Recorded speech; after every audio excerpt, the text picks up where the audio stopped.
atau terbang bebas saat ini merupakan salah satu hiburan yang ngetren bagi para pecinta burung.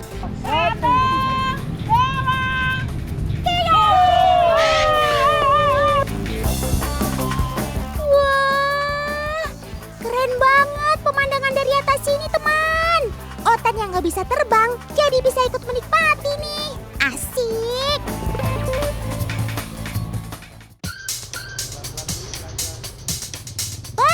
Perhatian! Misi! Pasukan otan mau lewat! Kenali nih, mereka adalah Live Family, anjing kesayangan Pak Ketut. Warga Bali pasti udah gak asing lagi dengan skuad yang satu ini. 1, 2, 3, 4, 5. Kelima anjingnya ini kalem banget di atas motor.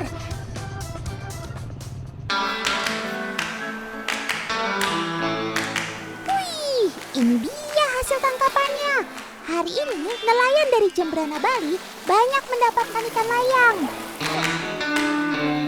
Di antara hasil tangkapan paling dominan, biasanya suka dapat jackpot.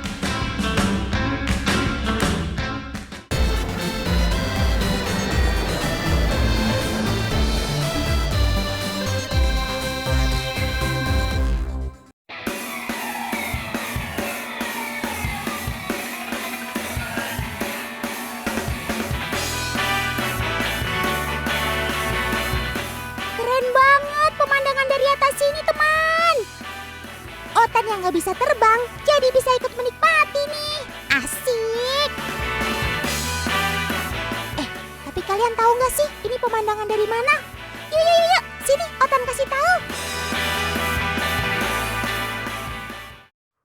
Dabunya jagoan cantik ini. Mau saya lantik dulu. Dicoba mau nggak ya sama Bunda? Ibunya ya sayang, cantik. Ayo turun. Ayo. Bunda lagi ngapain sih? Kok asik bener? Lagi ada mainan baru ya? Cantiknya, pinter kamu ya. Mau ngelatih si cantik dulu, terbangin ke atas. Duh. Pakai dinamain si cantik lagi. Emang apa sih kelebihannya? Ya. Yuh, pinter sekali Tan. Udah terbang tinggi pulang Tan. Duh, si cantik pinter nih. Loh, kok bisa-bisanya sih kamu nurut gitu sama Bunda, Sob? Otan kira yang tunduk sama Bunda cuma king cobra aja. Ternyata hewan lain juga.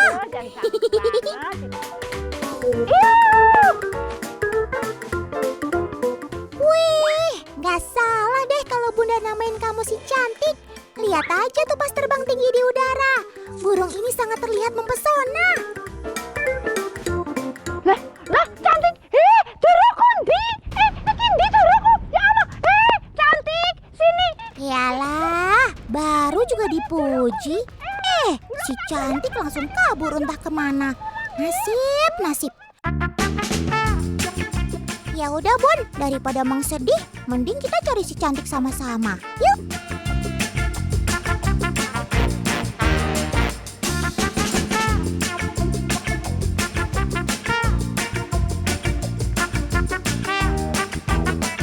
Mas, ngapura Mas, maaf Mas. Serone hilang udah nggak bayar Mas piye iki? Haha, kalau hilang kan mengganti Bunda.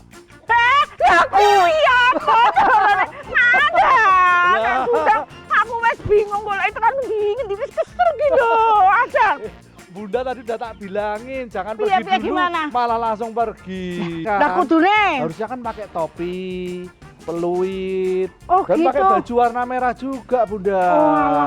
Tapi kan tadi waktu pakai ini dia udah mau ikut aku udah seneng Iya, banget. tapi kalau merpatinya sudah terbangnya tinggi Bunda, Harus dia bingung, komplit. karena kan cuma kelihatan dikit doang. Kalau gini kan kelihatan dari jauh merahnya dia waktu terbang tinggi. Tadi tinggi nggak terbangnya? Ya tinggi Bang tak Tinggi banget, bolak-balik. Nah, itu dia kuncinya teman. Sebaiknya saat mau free fly, selain melatih burung dengan baik, kita juga harus mempersiapkan pointer yang sudah biasa burung kenali. Jadi saat terbang tinggi, nggak akan ada istilah escape atau nyasar tuh. Oh iya, Free fly atau terbang bebas saat ini merupakan salah satu hiburan yang ngetren bagi para pecinta burung. Nah, Mas Nando ini merupakan salah satu penghobi merpati yang sudah lama terjun di dunia free fly. Koleksi merpatinya jangan ditanya, banyak banget. Mulai dari merpati lokal sampai hias juga ada, lengkapin komplit. Nah, rata-rata burung merpati milik Mas Nando ini sudah jago free fly, teman. Tapi walau sudah jago, burung-burung ini tetap membutuhkan pointer sebagai titik kembali. Pointer itu bisa bermacam-macam. Ada topi, sarung tangan, peluit, sampai ke baju. Seperti si cantik ini, ia terbiasa dengan pointer berwarna merah dengan tambahan topi dan peluit berwarna biru. Umumnya warna yang digunakan sebagai pointer adalah warna-warna terang, teman. Tujuannya agar burung bisa dapat melihat dengan jelas dan kontras saat berada di udara. Tan, Bunda mau eksperimen sama merpati ini. Ya, biasanya merpati ini kan nurutnya sama Mas Nando karena pointernya merah ya, Mas? Betul. Nah, sekarang kalau Bunda mau pakai baju merah, ini mau nurut sama Bunda apa sama Mas Nando ya? Kita coba. Kita coba ya Bunda ya? Ya, ayo. Oke, ayo kita coba. Oke deh, Bun. Siap. Tan, ini Mas. Oh iya. Bajunya udah ganti dipakai Bunda. Mas Nando pakai lain. Iya. Kita coba ya. Dia nurut yang mana? Ayo. Yuhu. Kita panggil. Merpatiku. Panggil Bunda. Nurut sama Bunda. Ternyata dia cenderung dengan warna merahnya. Mas Nandonya nggak keetung. Nah, coba terbangkan Bunda pakai topi. Yo. Diusir pakai topi Bunda. Go. Go. Nah, itu terbang Bunda. Wah, terbang jauh Bunda merpatinya. Iya. Dan Bunda lagi. Mas Nando selamat tinggal. Di bawah ya Pak ya, kan kita bawa. Jangan Bunda. Nah, jadi sudah terbukti secara sah dan meyakinkan ya, kalau ternyata burung terfokus pada pointer, bukan pada wajah pemiliknya. Sebenarnya merpati ini memang sengaja dilatih untuk lebih peka terhadap pointer daripada wajah pemiliknya, teman. Karena merpati ini memang khusus untuk dijual. Jadi jika nanti burung ini mendapatkan pemilik baru, ia tetap akan nurut, asal pointer yang digunakan tetap sama. Wah, keren juga ya. Otan jadi pengen satu nih.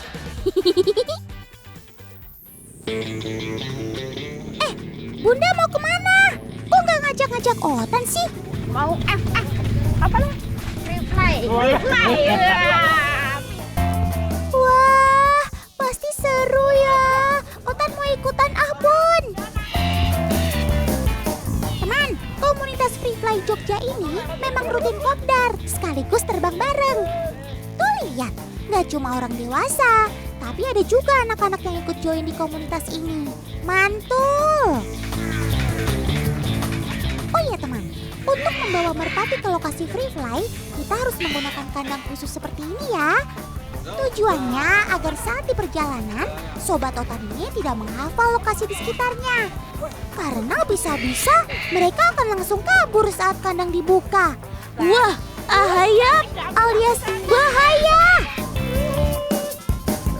Oh iya, selain merpati, di sini juga ada jenis burung lainnya loh, seperti makau dan juga nuribayan. Otan jadi penasaran, seperti apa ya kalau mereka diterbangkan secara bersama-sama? Siap semuanya. Siap. 1, 2, 3. Wah, indah banget. Langit Jogja langsung dipenuhi warna burung-burung yang cantik. Tapi kok ada burung yang terbang rendah dan tinggi? Kira-kira kenapa ya? Burung yang sedang terbang rendah itu biasanya mereka sedang melakukan mapping lokasi, teman. Jika dirasa sudah cukup aman, baru deh sobat-sobat Otan ini akan langsung terbang tinggi untuk mengeksplor lebih jauh. Seru banget ya lihat burung-burung berterbangan di langit seperti ini. Apalagi cuaca di Jogja lagi cerah, makin sip deh.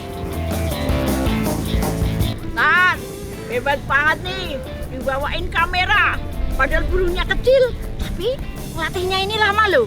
1 tahun ya Mas? Iya, kurang lebih 1 tahun. Sekitar 1 tahun baru dia bisa diterbangkan dengan membawa beban seperti ini. Tapi ini nggak boleh berat-berat. Berat maksimal cuma 25 gram. Nah, ini berapa Mas? 20 ya? 20, kalau untuk kameranya 20. Jadi nanti aman diterbangkan. Ini dia teman, gambar yang awal tadi kita lihat ternyata berasal dari kamera yang ada di burung merpati ini. Wush, indah banget ya pemandangannya dari atas, bikin betah.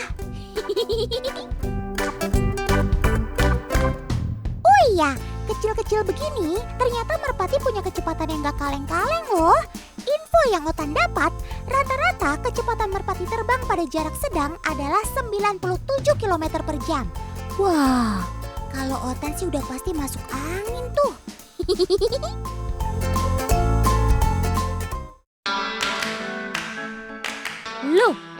Loh, Bunda ngapain? Kok pakai ditutup matanya segala sih? Jangan-jangan Bunda takut merpatinya hilang lagi ya? Tan, Bunda itu lagi lihat dari atas kota Jogja.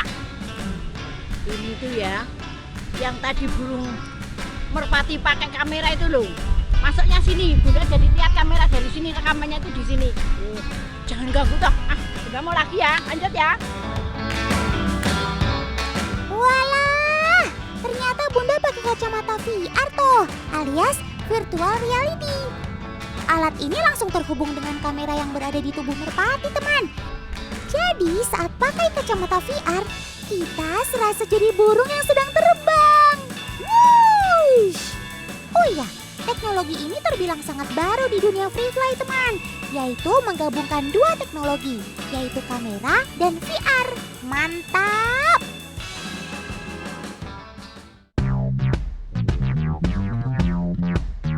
Mas, dipasangnya apa toh itu? Apa enggak berat? Apa toh itu kalungnya? Ini GPS Bunda. Hah? Jadi biar kita bisa tahu speed kecepatan si merpatinya dan Enggak hilang. nggak hilang Bunda. Jadi merpatinya bisa dicari. Wah, keren ya. Nah, Dipasangi GPS biar tahu, biar ngerti speed larinya, terbangnya si merpati, sama kalau hilang bisa dilacak, bisa Nah. ketemu gitu toh? betul Bunda. Oh. Terus sebelum dijalanin, Diterbangin. kita tes dulu, kita cek GPS-nya sesuai nggak Bunda. Wah, ini lihat. Oh Sudah iya. pas ya, ada di tengah alun-alun selatan. Berarti GPS-nya udah hidup, siap kita terbangkan merpatinya Bunda. Saya nggak pulang bisa ketemu. Bisa ya, ketemu. Nggak kayak tadi ya. Nggak ada Oh, tadi, ya pokoknya wes, yuk. kita coba. Kita Ayo coba. terbangkan Bunda, Ayo. yuk bareng-bareng sana Ayo, Bunda. Mas. Apalagi sih ini Mas Nando? Tadi penggunaan kamera pada merpati. Terus teknologi VR. Sekarang merpati dipakaikan GPS. Sebenarnya ini mau main burung apa mau kelas robotika sih? Cuanggih amat. Nah, jadi gini Bunda, Mas Zaki juga. Jadi ketahuan nih yang kuning-kuning ini jalurnya Ah, merpati tadi muter jalur kemana aja. Kayak gitu. Nah, bisa ketahuan nih muter-muternya ya. Ya. Nah, terus dia total jarak tempuhnya ini sekarang sudah 700 meter Bunda. Oh, yuk. Nah, dengan GPS ini kita juga dapat memantau kecepatan, lokasi, serta jarak tempuh. Jadi dengan alat ini kita nggak usah khawatir kalau merpati kita akan hilang ya.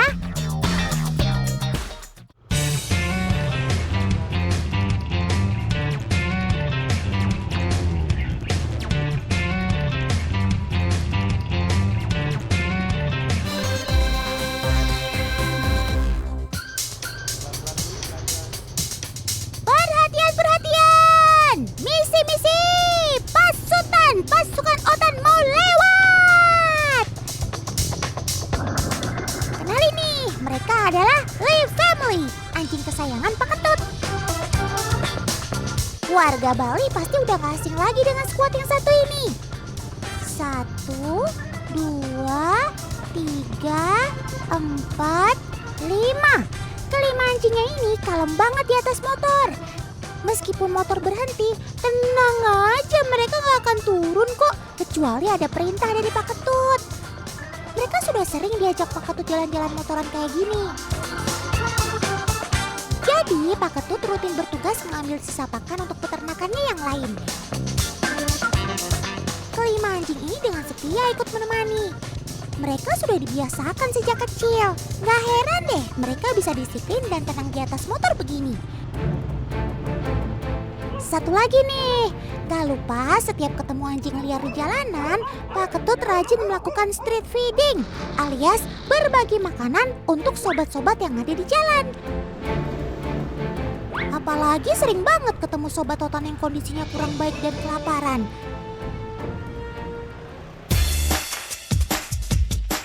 Berawal di tahun 2000, Pak Ketut mulai rescue satu anjing saja. Tapi sekarang sudah ada 25 squad. Kalian setia dan nurut banget sih sob, ikut kemana-mana. Sampai Pak Ketut lagi ibadah aja kalian ikut. Semoga kalian selalu jadi squad yang nurut sama Pak Ketut dan sehat selalu ya sob. Otan jadi terharu, jadi keinget kisahnya Tahachiko. Si anjing Akita Inu yang selalu setia menunggu tuannya. Bahkan dia masih menanti kedatangan tuannya pulang meskipun sang tuan sudah meninggal dunia. Kisahnya yang mengharukan ini pun mendunia sampai diabadikan jadi sebuah patung di Jepang. Bentar, nggak usah jauh-jauh ke Jepang. Si paling setia bisa kita temukan di negara kita sendiri. Nah, kalau di Indonesia juga ada nih anjing yang terkenal nurut dan setia sama tuannya. Tepatnya ada di Bali, yaitu anjing Kintamani. Shh, jangan berisik. Ada bayi-bayi gemes nih. Biar lebih kelihatan dramatis, kasih efek-efek jadul gitu dong, Om Editor. Nah, cakep. Di alam, anjing Kintamani memang berkembang biak di goa-goa seperti ini, teman. Seperti inilah induk Kintamani menjaga anak-anaknya di goa. Untuk mendapatkan tempat bersinggah yang nyaman, sang induk akan menggali tanah seperti ini.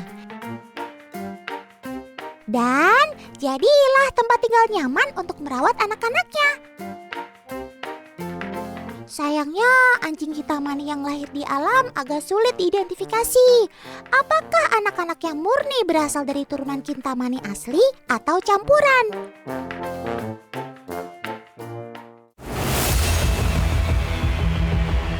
Berhubung lagi di Bali, kita sempatkan berkunjung ke pasar hewan. Untuk buang rasa penasaran Otan, katanya di sini ada beberapa pedagang yang memperjualbelikan anjing Kintamani. Nah, ini dia.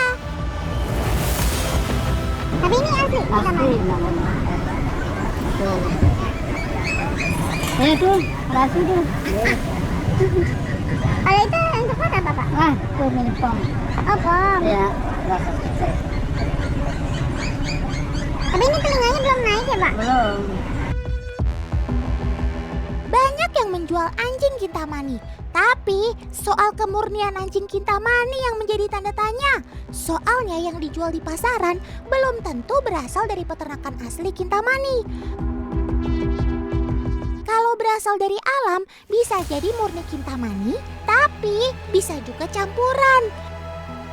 Tapi dari harga juga beda jauh. Kintamani hasil ternakan dipatok 1 juta sampai 5 juta. Sedangkan di pasar di bawah 1 juta juga ada kok.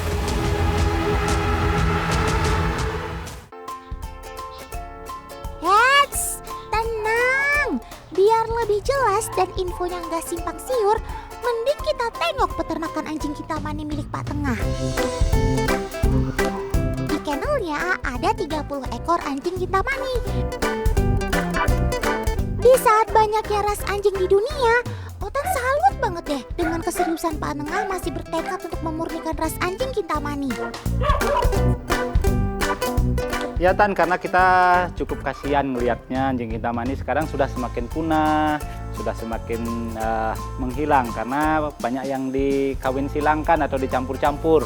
Jadi untuk nyari yang asli udah agak susah, makanya kita beternak khusus anjing Kintamani yang asli biar bisa kita memurnikan kembali anjing Kintamani yang mulai punah.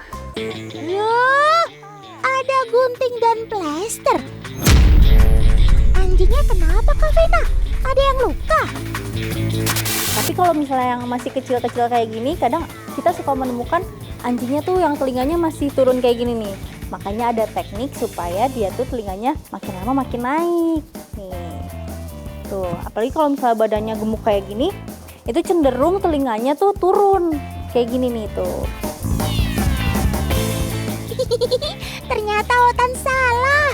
Kirain ada yang luka. Ternyata mau bikin tampilan kamu ganteng maksimal, Sob. Iya sih, dari seluruh fisik anjing Kintamani yang jadi daya tarik ternyata bagian telinganya. Bukan cuma badannya aja yang gagah tegak, tapi telinganya juga ikut berdiri tegak.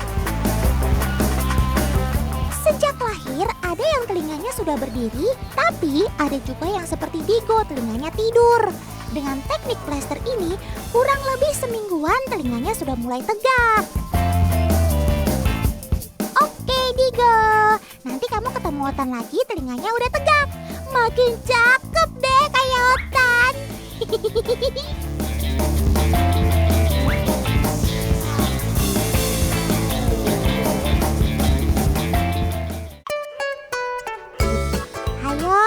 Siapa yang masih mengira anjing Kintamani itu galak? Sini, maju paling depan. Otan buktiin kalau sobat Otan ini nggak segalak itu kok. Ini buktinya, mereka ini anjing Kintamani yang super ramah. Cuma tingkat waspada mereka lebih tinggi ketika berada di wilayahnya. Mereka sensitif kalau ada anjing lain masuk ke daerahnya. Tapi mereka bisa diandalkan menjaga pemiliknya. Wih, Kak Vena lagi bawa si putih tuh. Semakin sering ajak sobat Otan bermain, dijamin mereka akan patuh dan jadi sahabat setia. Si putih ini warna umum dari anjing Kintamani. Tapi nggak seluruh badan berwarna putih bersih seperti salju ya. Kalau warna putih untuk anjing Kintamani itu namanya putih spesifik. Putihnya itu harus ada warna kecoklatannya dikit, minimal seperti di telinga ini yang namanya biskuit marking. Selain di bagian telinga, pangkal kaki dan ekornya juga agak kecoklatan. Warna coklat di bagian tertentu inilah yang menandakan keasliannya. Kalau si Cipa karakternya kalem, sekarang Otan ajak kenalan sama Dolphy yang lebih aktif. Gak mau diem doi. Meskipun hitam itu kelihatan seram, tapi si Dolphy ini karakternya manja, apalagi sama Panengah. Jika dibandingkan dengan anjing Kintamani berwarna hitam, hitamnya tuh hitam legam banget. Tuh. Iya. Waduh. Udah kenalan sama yang hitam dan putih, sekarang kenalin sama si coklat. Ini Kak Vena lagi sama Brownie. Dia yang paling tua ya tadi di antara berempat tadi ya. Coklat ya. Oh, oke. Coklat atau kalau orang Bali ini disebut Bang Bungkem. Bang Bungkem disebutnya kalau coklatnya seperti ini ya. Nah, Kintamani yang diakui sebagai Bang Bungkem memiliki ciri khas bagian mulut berwarna hitam. Tapi ada juga yang mulutnya coklat, cuma kurang diakui. Ini dia warna unik dari Kintamani, sebutannya anggrek brindle. Bulunya warna coklat, tapi ada corak hitamnya. Ini memang aslinya memang gitu. asli dari turunan induknya yang warna anggrek juga, pejantannya juga warna anggrek. Oh. Akan melahirkan anak juga yang warna anggrek, itu yang disebut sudah murni. Warna ini berasal dari keturunan sepasang Kintamani anggrek juga. Selain warna bulu yang jadi penanda keasliannya, dari ekornya juga terlihat beda. Kintamani punya ekor melengkung seperti bulan sabit. Keempat sobat totan ini tampilannya memang menarik banget deh. Gak heran mereka ini sering berlaga di kontes. Pada 2019, CFI sudah resmi menyatakan bahwa anjing Kintamani diakui anjing terah dunia. Jadi sudah setara dengan Chow Chow dari Cina dan Akita Inu dari Jepang. Butuh waktu 20 tahun untuk mendapat pengakuan ini. Otan bangga, teman-teman juga harus bangga. Soalnya anjing Kintamani itu ras asli Indonesia yang sudah diakui dunia.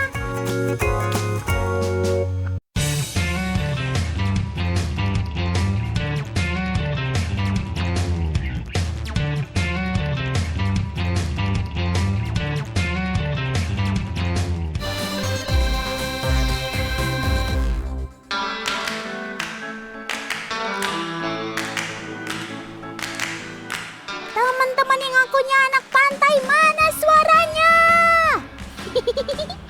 Otan di sini bukan mau healing, tapi mau lihat hasil melimpah para nelayan. Wih, ini dia hasil tangkapannya. Hari ini nelayan dari Jembrana Bali banyak mendapatkan ikan layang. Di antara hasil tangkapan paling dominan, biasanya suka dapat jackpot. Dan jackpot hari ini adalah... Wah, ini nih ikan gedenya, ikan suri, kira-kira 1 meteran. Wah, Di kubu sebelah mendapat yang gede banget. wah, Mas Wahyu hebat banget. Coba sini saya angkat. Ini adalah ikan GT ya Mas ya. Ikan GT, kira-kira berapa kilo nih Mas? Sekitar 10 kilo lebih gitu ya. 10 kilo lebih. Ya. Wah, lihatan. Wah, ini si Otan sebut ikan GT, super mega bintang, gede pol. Wih, ini ya ukurannya ya. Kalau dibandingin sama Kavena. Waduh, ini setengah tingginya Kavena nih. Keseruannya bukan hanya setelah dapat tangkapan, tapi cara menjaringnya juga keren. Butuh tekad kuat dan pastinya tenaga ekstra. Di habitat aslinya, kue sering ditemukan di sekitar wilayah terumbu karang sampai lautan lepas. Ikan kue mampu berenang dengan kecepatan sekitar 70 km per jam. Tak heran bila ikan yang masuk famili Carangide ini masuk dalam ikan perenang cepat. Tubuhnya yang padat berisi membuat pergerakan kue semakin lincah dan gesit di dalam air.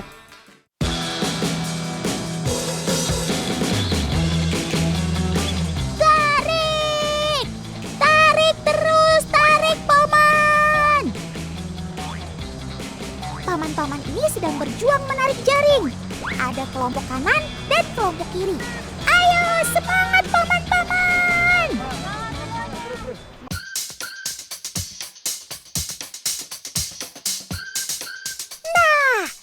Yang paling ditunggu-tunggu adalah saat kedua jaring dari sisi kanan dan kiri sudah mendekat. Tarik terus, semangat. Wah, meskipun kaki Kavena kena pasir udah panas banget pasirnya, tetap semangat. Tarik jaringnya sampai darat, weh. Sobat-sobat Totan udah pada ngumpul nih di dalam jaring. Sebagian udah pada nyangkut-nyangkut. Sabar ya sob. Otan pantau sih yang paling banyak adalah ikan layang. Mereka terkenal suka bergerombol. Berarti pemilihan spot tebar jaring dari Kapten Wahyu pas mantap nih. Ikan layang yang paling populer di Indonesia adalah ikan layang biru. Tubuhnya panjang dan ramping, punggungnya berwarna biru keabuan, dan setengah tubuhnya perak. Teman, kebayangkan tarik jaringnya seberat apa kalau hasil tangkapannya segini banyak? Ayo Kavena, goyangin jaringnya, biar ikan-ikannya nggak pada nyangkut. Bu-ibu yang sering belanja ke pasar pasti udah gak asing lagi sama ikan layang. Soalnya ikan ini memiliki cita rasa yang enak untuk beberapa olahan. Gizinya tinggi, sehingga berperan penting untuk meningkatkan sistem kekebalan tubuh. Sayangnya ikan ini termasuk ikan konsumsi yang cepat rusak, jadi harus cepat diangkut.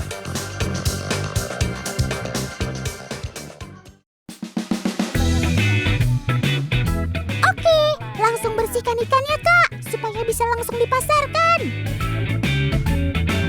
Teman, kita bisa lihat nih ciri-ciri ikan layang yang masih segar. Warnanya masih silver mentereng. Tubuh ikan akan berubah warna ketika mengalami pembusukan pada kematiannya. Nah, ini udah ditimbang nih ikan layangnya. Nah, satu box ini isinya 35 kg. Kita langsung masukin ke es ya, biar lebih awet.